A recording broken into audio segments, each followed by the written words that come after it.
following program is a SUTV student production. The views expressed are not necessarily those of Salisbury University, the University System of Maryland, its regents, administration, officers, employees, or representatives. All right, Tyler, thank you so much for joining us. No problem. I want to get right into it and ask you about diversity. Okay. We've heard from the school's administration, we've heard from a number of students on campus, and what are some perceived issues, what they plan on doing about them. Is there anything that the SGA has planned to do outside of the normal scheduled events, scheduled things that they do every year? Well, once this issue was brought up, we really grabbed a hold of it. Everyone at SGA loves talking about diversity and promoting diversity on campus. So we're going to be working with the students who have formed, I think they called it the Salisbury Student Committee, to talk about some of the diversity issues that they face on campus. We're going to work with them to promote the committee so general students can come and give input as well. We're going to make sure that their voices are accurately portrayed and taken seriously at the administration level. And then in addition, the SGA has kind of vamped up our diversity awareness programs, and we've reserved tables outside of student activities pretty much for the whole February, March, April time period, every Monday through like 10 to 3, to kind of have a space where we can talk about diversity issues with students right one-on-one in a impersonal setting. And we think we're going to get a good response. We have it themed out, so our tables in February are going to be about Black history, diversity as it regards to race. I believe March is, I think it's Women's History Month, so I think our table is going to be themed about women in the workplace, women just in general in the journey that they've taken as it relates to their diversity. So SGA is taking the issues of diversity seriously, and we think that it needs to be because the students on our campus are very passionate about it. I want to ask you about someone that could be running for your position or other positions in the executive board of the SGA. I understand that you kind of reduced some of the criteria to become an executive board member. Can you talk about that, the process, how you came to that decision? Yeah, so one thing that the SGA has struggled with in the past is getting people to want to run for positions or finding people who are passionate enough to take on the workload. So what we did this year is we kind of looked at the requirements to run for an executive board position, and we found that it's very limiting in the fact that a lot of them required previous SGA experience. So you kind of had to join the SGA through the Senate while you were around a freshman or a sophomore typically, and then move your way up through the executive board like I did from the secretary, the parliamentarian, to the president. And that's not really conducive to how a governing body should be. It should be open to students, just like the U.S. government is open to citizens who are eligible to run via the age and the fact that you're a citizen. So what we did was, for a lot of the positions, all of the vice presidents, so vice president of diversity, sustainability, external affairs, university affairs, and public relations, what we did was we took away that SGA requirement. So now the requirement stands as you can either have 1 semester of SGA experience or 1 semester of general collegiate leadership experience. So if you're coming from an RSO where you're passionate about it and actively involved, that could count as leadership experience, and then you could use your passions and your voice for a certain topic and then bring it to SGA and advocate for students. And does it seem like, do you guys get the sense that you're going to have more people running than last time when everyone was unopposed? I sure hope so. Yeah. We kept the requirement for our president and executive vice president just because they do a lot of the backbone work in SGA, and they kind of need to know, like, who's the right person to contact for this issue, what's been done in the past. So we kind of needed 2 people who have seen what happens before to kind of keep some structure to it, but we want the new voices for these a lot of these positions. So we hope that students who are maybe in the Multicultural Alliance, we want them to run for VP of Diversity. We want students in the Garden Club and the Environmental Students Association to run for Vice President of Sustainability. Students who are in graphic design could run for Vice President of Public Relations, all that. So we just want more students to realize that there's opportunities for leadership in your fields and interests and they can find it in SGA. SGA, of course, is a part of the Big Six, and I understand there's going to be some sort of shakeup with how the Big Six is currently organized and how that works. Can you tell us about that? So the Big Six has been perceived as kind of the 6 organizations who are elite over other clubs and organizations, and that's not really the case. So I believe it was the director of student activities, Trisha, who kind of told us to stop using the term Big Six just because of the perceived image of the Big Six. We're really no different than other RSOs, but the only reason that SGA and organizations like SOAP, Safe Ride, The Flyer, and WXSU are different is because we're block funded. So instead of needing money and we go and submit a fund request for the Appropriations Board, who's also in the Big Six, before the year starts, we plan out a budget for our events that we hold annually and all the costs we incur annually, and we ask for that money up front so we can spend it as we need it. So that's the only difference between the Big Six organizations and other RSOs. And since we really didn't want to seem above anyone, we kind of just took away the label. But there has been talks about possibly in the near future or within a few years kind of phasing out the idea of like applying for funds. Mm-hmm. So we want to get to a point where all RSOs are block funded. We think that's the most equal and fair way to operate, but that's going to take some constitution changes and some change of policy within the Office of Student Activities as well. So that'll take a little bit of time, but I think that's the ultimate goal. Okay, and that was going to be my question, was that block funding changing, but you think that is in I the think works? it's not changing right now, but I think everyone wants it to change, and it's a change that we're going to work towards.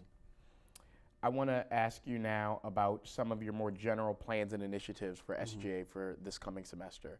What big projects do you have coming up the pike, outside of your normal big events? Is there anything else special coming, or what are you hoping to accomplish by the end of the year? Like I mentioned earlier, we've expanded on some of our diversity programming. We're going to have senators out there advocating on behalf of minority as it relates to race, LGBT students, all of these great backgrounds that students have. We're going to advocate and kind of show students how awesome it is to be from a diverse background and participate in a higher education setting with diversity around you. In addition, our VP of Sustainability, Julia, she's really vamping up Earth Week. Previously, we've just done Earth Day. So this year, we're going to have a whole week's worth of events during Earth Week, which we're really excited about. She's super passionate about it. She has some great ideas, and I think students are going to walk through Red Square and say, what the heck is going on? But it's going to be fun. As for that, I think those are our major changes. Other than that, I know we're going to try and work on some of our constitutional changes that we want to see. So whether it be incorporating the block funding into all organizations, or just making other cosmetic changes like the requirements of officers. We're just really looking at what SGA does and if it's efficient, if it's representative of students. We're just kind of taking an internal check right now. Finally, I want to get to something that took place last semester, and that was a group, I think they're known as Millennials for Ted Cruz, becoming or being voted in as an RSO. Correct. First, can you break down the process of a group and organization becoming an RSO and specifically talk about how members of the Senate get a vote and also members of RSOs that are present at a forum get a vote? Yeah.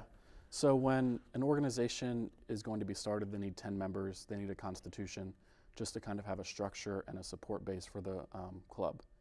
And they need to meet with our executive vice president to set up meetings to talk about their club, and then schedule dates for forums for first and second readings, where the students who show up at forums kind of get a sense of what the club's going to do on campus and what their mission is. So the organization Millennials for Cruz came along, and it's really the first student organization that has a specific political goal, and it's to elect Ted Cruz. Previously, we've had college Democrats and college Republicans, which generally aim to educate students about the ideals on both sides. But this club was for a specific candidate during a specific election season, and it kind of threw people off since it was the first of its kind. And I believe there was some political motivation behind some people's votes, and my general thought was that they're a group of students who are passionate about a topic. There's not really a reason for us to deny them the ability to voice their opinions on campus. If it was delving into some very inappropriate like words or statements or kind of violating students' rights, then yeah, that's a problem. But Millennials for Ted Cruz doesn't pose that risk. It's a group of students advocating for a politician. And then other students thought that an organization needs to have a long-term goal, and their goal pretty much ends once either Ted Cruz is elected or once the election is over. So students didn't really see the value in the organization, but I think the value in the organization is in the students who are passionate about the topic. So anyway, aside from my point of view, I didn't get a vote at the forum. The executive board does not vote at a forum. So when the organization went up for second reading and the students who were present at forum went to vote, they received a majority yes vote. It was very close, which was shocking because we usually don't have groups that are narrowly victorious. But our senators got votes, one each, and members of the forum who have voting rights got a vote as well, and the yeas had it. One question I have, if you are, say, a member, and I'm not saying this would happen, but say 11 members of the College Republicans showed up to this forum, do each of them get a vote? No, it's one vote per voting RSO. Okay. One of the questions that's come up with this particular RSO, outside of the longevity, whether Cruz wins or loses, is money. Mm-hmm. And that's the sense that, you know, this group is now eligible for funding, and with, as you said, more than usual amount of students against it, mm-hmm. they are still able to get that money, that pool. This one was narrowly passed, but say 5 or 6 of these same type of organizations come in, it really becomes a growing amount of money that is going to these organizations, mm-hmm. and things like that. Do you see that as an issue at all? Not really, because the things they use the funding for is no different than other RSOs. Mm-hmm. So a lot of RSOs use funding for T-shirts. So if, let's say, Surf and Board Club, they apply for funding to make cool T-shirts that brand themselves as the Surf and Board Club. Millennials for Cruz can use their funds to make shirts that say Millennials for Cruz. This is why you should vote for Ted Cruz. Just as easy as Surf and Board Club could say, these are the perks of surfing and skateboarding. Mm-hmm. So I don't really see that as an issue. I think some students were concerned that what if they just drain their funds and donate it all to Ted Cruz? Mm-hmm. That can't happen. But they can use the funds to kind of operate as a normal club would. I want to give you a hypothetical. Mm-hmm. And that's, say a group came along and they were Millennials for Bernie Sanders or mm-hmm. Millennials for Ben Carson, but because of the makeup of those who showed up at the forum on that particular day, they did not get enough yeses. Yeah. Is there a way that they could appeal that or come again, especially if their goal was very similar, just that it was a different candidate and the forming of the voters? As you know, there's a lot of different voters that show up given the forum day. Is there something they could do that said, hey, listen, we have the same idea just for someone else and we weren't passed and they were? There's not right now, but through this situation and other situations, we've realized that the idea of a certain group of students voting upon the recognition of another group of students who have an equal goal and same goal is kind of a flawed system in general. So that's another one of the reforms that is in the works and consideration right now. And we kind of want to get away from students voting on other students. It doesn't seem conducive to an open student environment where students express their opinions. It just doesn't seem fair in general anyway. So we're trying to phase that out slowly but surely so that situation doesn't arise. I do want to ask you another one on this topic, and it kind of goes to, again, the point of where does it end? What is the limit? Just a general question of an RSO, and this was actually brought to me by a member of the school's faculty, and he said, you know, what is to stop a group of students from becoming, you know, students for Saddam Hussein? what is to stop them from going to some of these people that we generally consider outrageous, no matter your political view? Yeah. What's to stop that if that is that group of students, that group of 10 or more students view that they want to, in whatever way they side with him, or what's to stop that? To be honest, I don't know. A situation like that hasn't happened on our campus. The only related incident I can think of to that hypothetical situation would be the white student union at Towson University. I believe the administration would have to be involved in that kind of situation to kind of make sure that the organization isn't going to offend students, isn't going to kind of motivate community members to kind of have a negative image of campus. So I believe that that situation would have to arise first, just because I really don't know how that would be solved, other than someone emailing our executive vice president saying, I want to start millennials for Saddam Hussein, and us saying you're insane, and then moving on from there. I really hope that does not happen at Salisbury University. I don't think it will happen at Salisbury University. Our students are very passionate about general issues like the environment, like diversity, like other students. I don't think they're motivated to advocate for dictators and just crazy ideas. But anything can happen, but we would have to tackle that as it comes up. So on a lighter note, Tyler, this is your last term. You're done in May. What's a successful May? What's a successful year for you as SGA president? I'm pretty happy with how SGA has gone this year. We've had hiccups. That's with every organization, every governing body. But I'm really happy with the work that we've put in behind the scenes that students don't necessarily see. With the changes that we've made to make SGA more open to students, that's makes me so happy. I can go to sleep happy at night. But moving forward, I think SGA should double down on their efforts to get more students wanting to be involved in SGA, knowing what SGA does, knowing the leadership opportunities that exist in SGA, the opportunities to meet people like Dr. Janet. Most students don't get to just casually meet with Dr. Janet to talk about issues.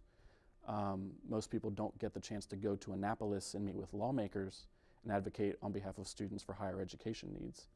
So I think that we need to double down on our efforts to tell students SGA is open, SGA is accessible, SGA is for you, it's for all students, and it's really a great organization to join. All right, thank you so much, Tyler. Yep, thank you. Have a good one. You too.